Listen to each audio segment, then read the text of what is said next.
Hey, Brenden, I know every senior has a chance to come back. I know a year ago you thought about going pro. I mean, I assume this will be it for you. I mean, have you kind of thought about what the next move is for you and with that option that's still out there for a lot of guys to return next year? Yeah, there's two really good options. I don't think I'd be wrong with either option. Still have to talk a lot about it to my family and coaches, but right now I'm really just focused on finishing the season out strong. So, when that time comes, I'll make a decision, but until then, focused on the team. Mitch Sherman, The Athletic. Hey, Brendan. Kind of a strange senior day for sure, headed on for you on Saturday. I know you've been around these for your teammates in the past. Um, and you don't even, I mean, you guys don't even know you could play at home next week, I guess.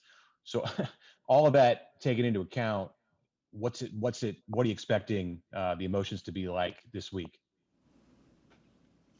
Uh, honestly, I don't know. I don't think anyone's been in this situation before. So, for our senior day to be in a year like it has been, I think emotions will be high. Um, but like Frost always says, we have to control those emotions and still execute with passion and emotion, but just learn how to control it. Proud to be a senior at Nebraska. Wouldn't have had it any other way.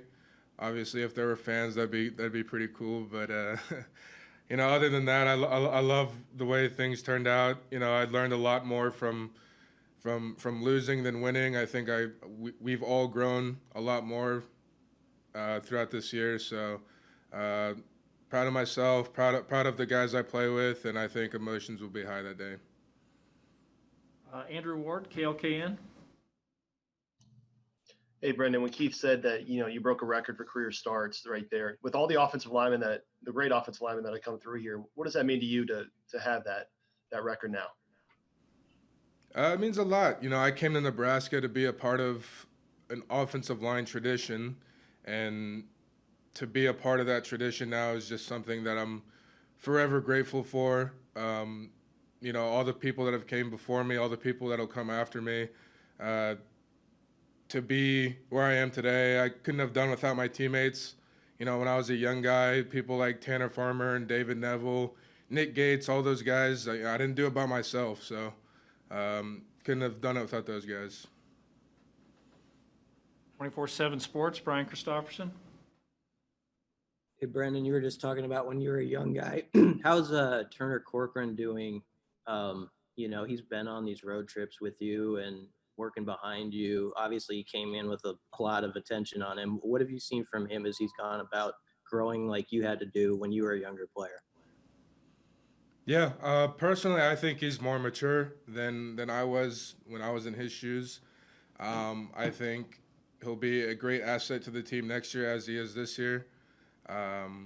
Whatever role he fills, I think he'll be able to do it to the best of his ability. Coach Austin likes him. Coach Frost likes him. So, along with all the other young guys, I think they're doing a great job competing every day in practice.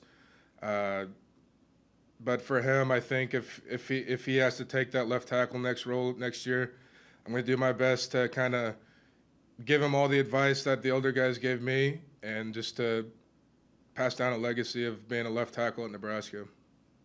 One more, if I could. Cam came back and snapped it really well this past week. There was a lot of focus on him when he had kind of some rough time snapping it. Just what have you seen out of Cam Jurgens as far as, going through that process and just the confidence in himself to keep going and have a better week this past game? Yeah, I mean, he works hard just like everybody else does on the offensive line and in the team.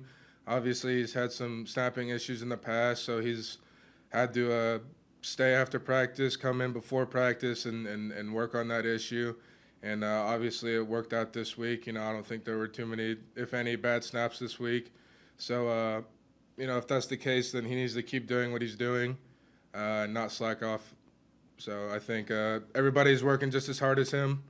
But like I said, he's a young kid, so with experience comes confidence, and I think the more confidence he gets, the more settled he'll be into his position, and the snap issue will hopefully go away. So. Parker Gabriel, Lincoln Journal-Star. Hey, Brenden, could you take us back to 2017 when you first stepped in the starting lineup? I mean, when that happened, could you have imagined that you would start every game from that day until now? And what does it take to start 39 straight games? It has been a long 39 games. I'll say that. Did I see myself starting 39 ever since after that? No, honestly. I came to Nebraska at about 265, 270 pounds, and to start in the Big Ten as a offensive tackle at that weight is not ideal.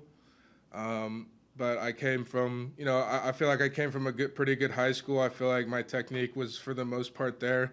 Obviously, I made freshman error mistakes, but for the most part, I feel like I held my own. And then every year after that was just continuing to be a better version of myself on and off the field. And I think that's really what's helped me become who I am today.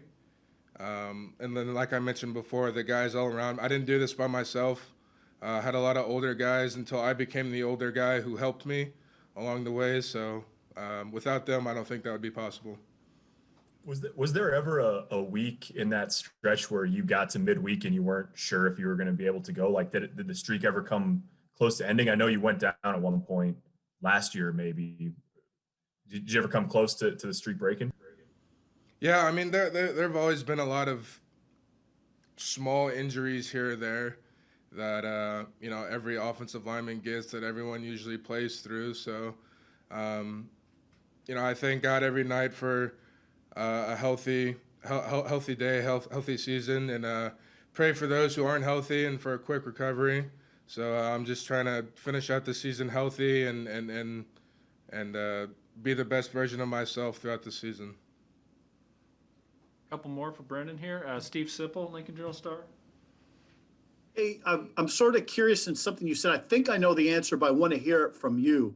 Why is playing at 265 not ideal in the Big Ten? Well, it's pretty difficult to block someone across from you who's 6'6", 280 and can run a 4.44. The defensive line in the Big Ten, I think, is they have some of the best athletes in the country, and they're only getting better. So to be that light and to be as weak as I was, back when I was a freshman, it was very difficult.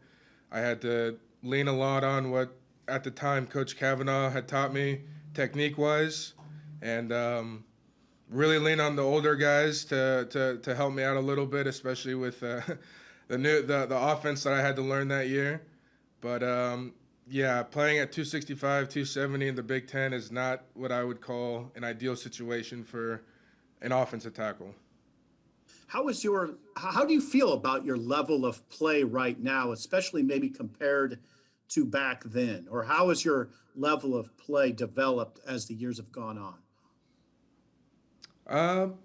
I think they've gotten higher every year.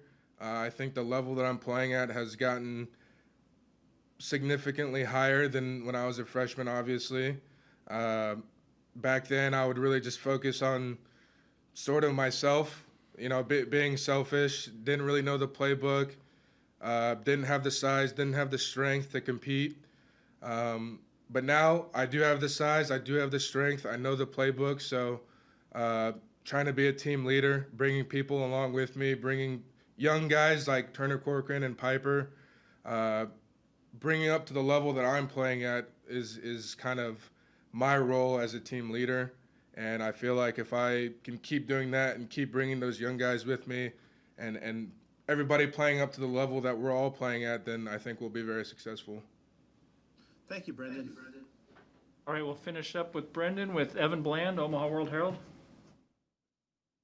Hey, Brenden, you're the rare senior from that 2017 recruiting class, and most of those guys from that class are gone. I'm just curious, what was your mindset or your, I guess, motivation to stick it out for the years? And I guess, what was it like to continue, even though a lot of guys from that class have moved on since?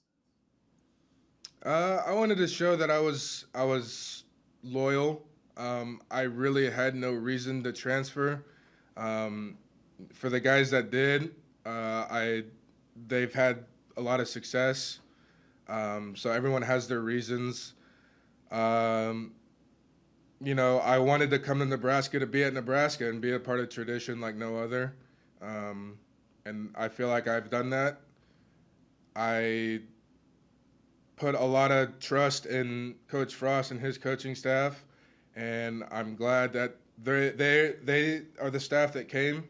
I couldn't imagine a better coach than Coach Austin. He's a main reason of why I stayed. I love playing for him. I love being coached by him. I love being with him every single day. He's a big reason of why I stayed.